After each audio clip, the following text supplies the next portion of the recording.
4 বছরে পা দিতে যাচ্ছে রুশ ইউক্রেন যুদ্ধ। যুদ্ধের বর্ষপূর্তির আগে ইউক্রেনে হামলার মাত্রা বাড়িয়েছে রাশিয়া।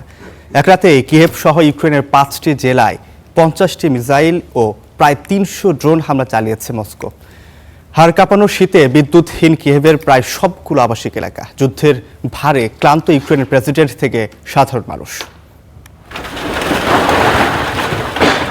তখনও জ্বলছিল রাশিয়ার ক্ষেপণাস্ত্র হামলার আগুন নিয়ন্ত্রণে লড়ছিল দমকল কর্মীরা। ইউক্রেনের কিয়েভ সহ বিভিন্ন অঞ্চলে 50টি মিসাইল ও 297টি ড্রোন হামলা চালিয়েছে রাশিয়া।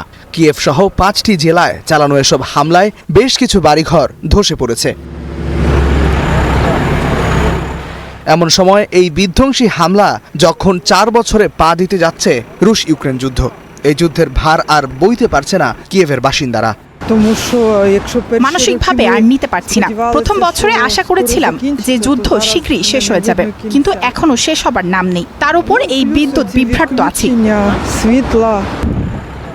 তীব্র শীতের এই সময় তাপমাত্রা যখন -20, তখন সবচেয়ে সংকটের মুখে বাসাবাড়ির তাপ সরবরাহ ব্যবস্থা।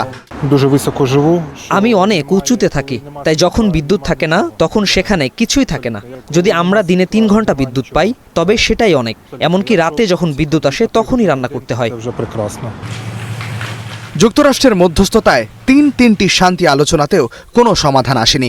দোনেৎস্ক অঞ্চলের যে 20% এলাকা এখনও রাশিয়া দখলে নিতে পারেনি, সেটাই এখন এই যুদ্ধ ও শান্তি আলোচনার মূল দাবি, যা নিয়ে পাল্টাপাল্টি অবস্থানে রুশ ও ইউক্রেন। তবে যুদ্ধ থামানোর কৃতিত্ব নিতে মরিয়া ট্রাম্প।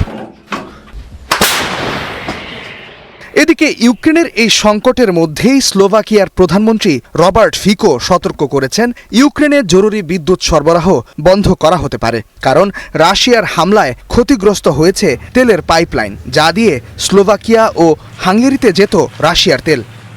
যদি সোমবারের মধ্যে স্লোভাকিয়ার তেল সরবরাহ পুনরুদ্ধার করা না হয়, তবে আমি রাষ্ট্রীয় প্রতিষ্ঠান এসিপিএসকে ইউক্রেনের জরুরি বিদ্যুৎ সরবরাহ বন্ধ করতে বলবো।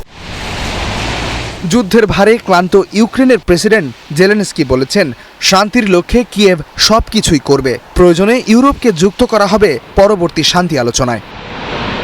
ইস্তেহাদুল মাহমুদ, স্টার নিউজ।